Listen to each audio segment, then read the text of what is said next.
Just wondering how much you think the various different things you guys have had going on, having a top 10 guy like that comes back, how much that fixes things, how much it helps you, how much it sets your path for the rest of the season versus what you have to keep doing.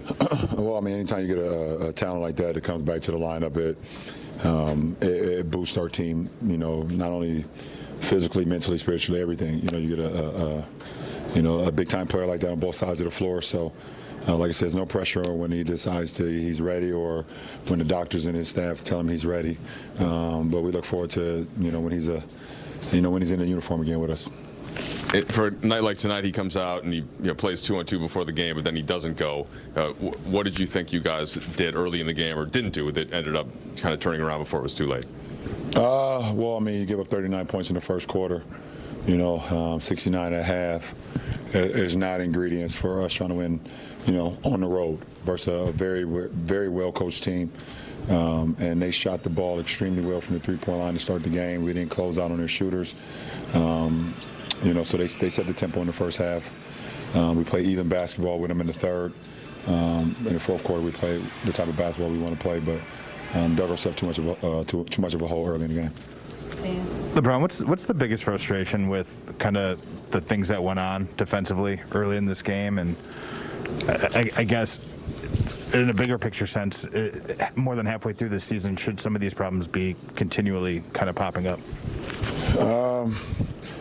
We just had too many breakdowns. And versus a team is this well coached, you can't have multiple breakdowns throughout the course of a game, throughout the course of a possession, throughout the course of a first half or a quarter, because they're gonna make you pay. There's a lot of teams in this league, at times won't make you pay for mistakes, but they are not one of them, and they made us pay every time.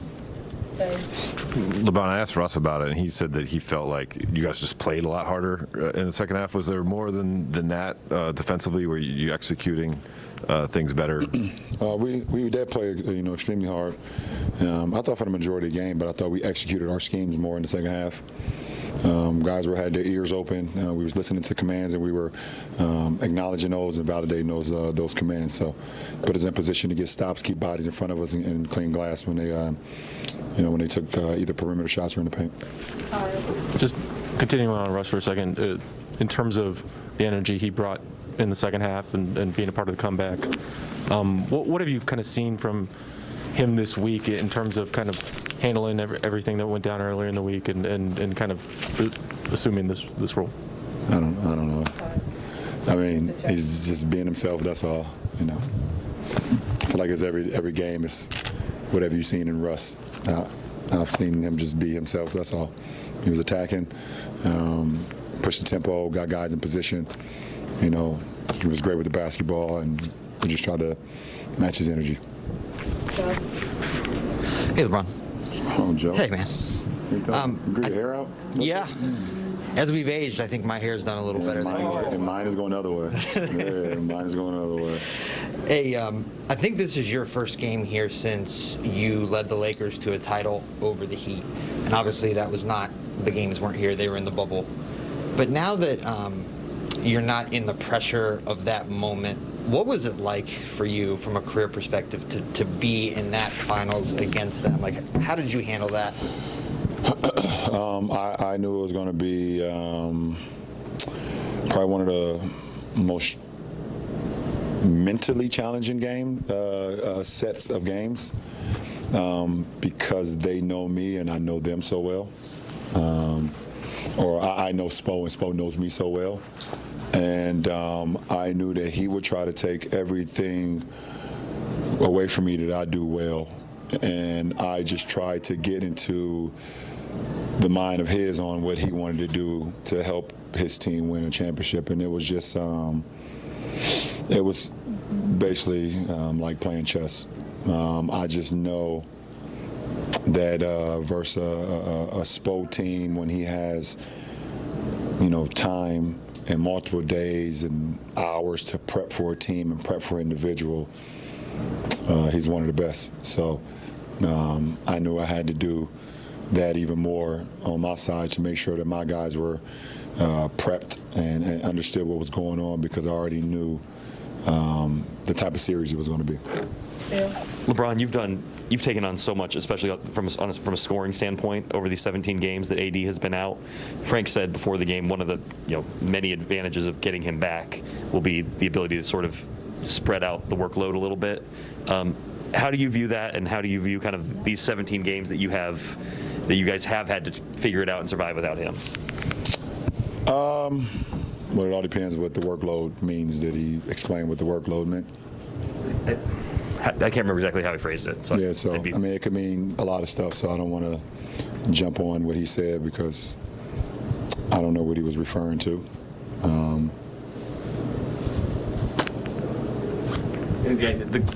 The spirit of the question I asked him was, if not that you can't handle it, but if it's ideal for you to be needing to score 30 points a night or 35, to be in some of these games.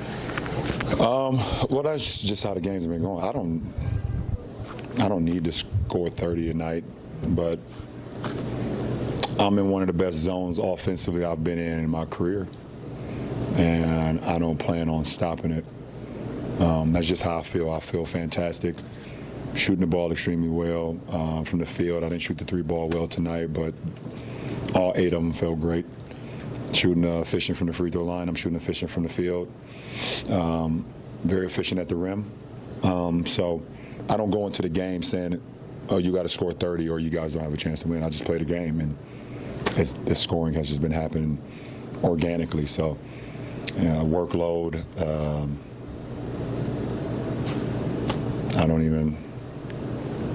I don't know. I was 18 years old saving a franchise, so I don't understand. The gentleman in the blue jacket. Hey, LeBron, just to piggyback on kind of what Joe was talking about was, in addition to the respect for Spo, it seems like you have a lot of respect for some of the guys on the other side. You were embracing Bam, Jimmy, PJ, obviously UD. But just in particular Jimmy, the matchup that you had against him in the finals, and just kind of as competitors go that you faced in the league, where does he fit? Anytime you play in this game throughout your career, there's certain guys that stick out that when you step on the floor, it's going to be maximum effort every possession, and that's from both sides. And you're going to win some, you're going to lose some, but the respect after the game is always going to be, it was fun and exciting, and to be in that matchup. And that's been like that throughout Jimmy's whole career, every time I've matched up with him. And I say throughout his whole career because I've been in the league longer, obviously.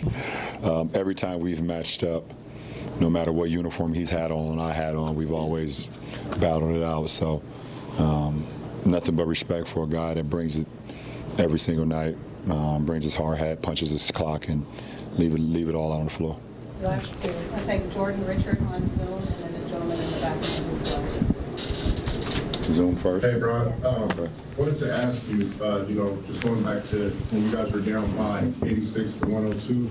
I mean, in the last 5 minutes, you guys were down 86 to 102. You make a lot of plays. That's not on the stat sheet. One, you being a road man and attracting a lot of defenders to you.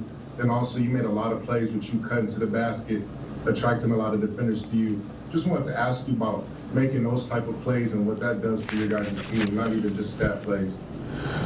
Well, I mean, it's a heavy workload to do that throughout the course. No, I'm just.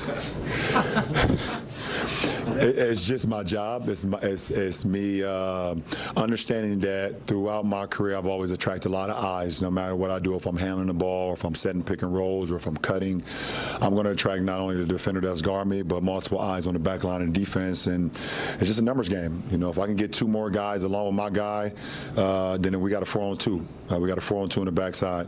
If I get 1 more eye, then we got a 4-on-3. So it's just a numbers game, and after that, you trust your teammates to make plays, and they were doing that when we was able to make that comeback.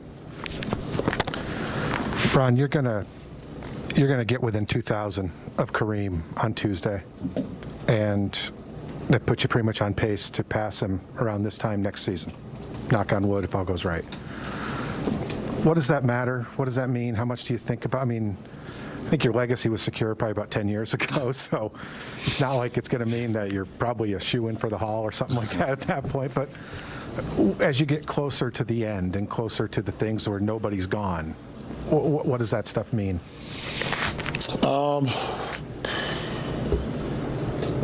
I mean, as I've continued to climb the ranks, it is natural human to look at it and see where you are and see if it's even possible, see if you're capable.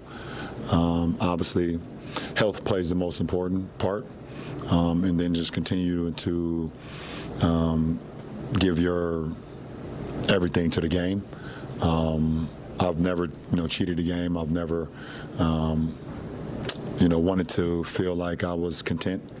I wanted to continue to get better, and I mean, I am. Like you said, I will be within 2,000 points. What do you say? I did the math right. Don't hold me to it. Right? Well, I think you need just a handful on Tuesday. yeah. Well, listen, we'll see what happens. I've never chased a record in my life. I've never sat down and said, okay, let me see if I can get this record. Let me see if I can get that record.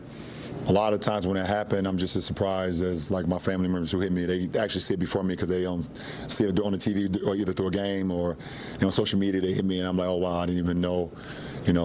Like the other night, I had no idea that I hit the 30, 10, and 9 until I saw it after the game. And my mom was the one who sent it to me and congratulated me, which was pretty cool. So.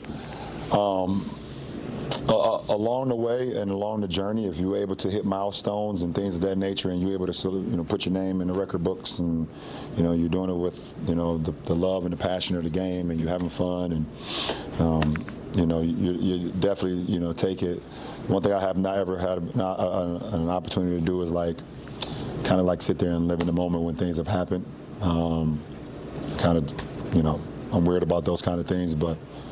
We'll see what happens. It's one of those things that you never think could possibly happen. Up there with Big O's triple-double record, and I'm with the guy who broke the record now. As one of my teammates. So, I think it's just it's a great thing to be in such an unbelievable league, and the history of the league, and so many guys that just paved the way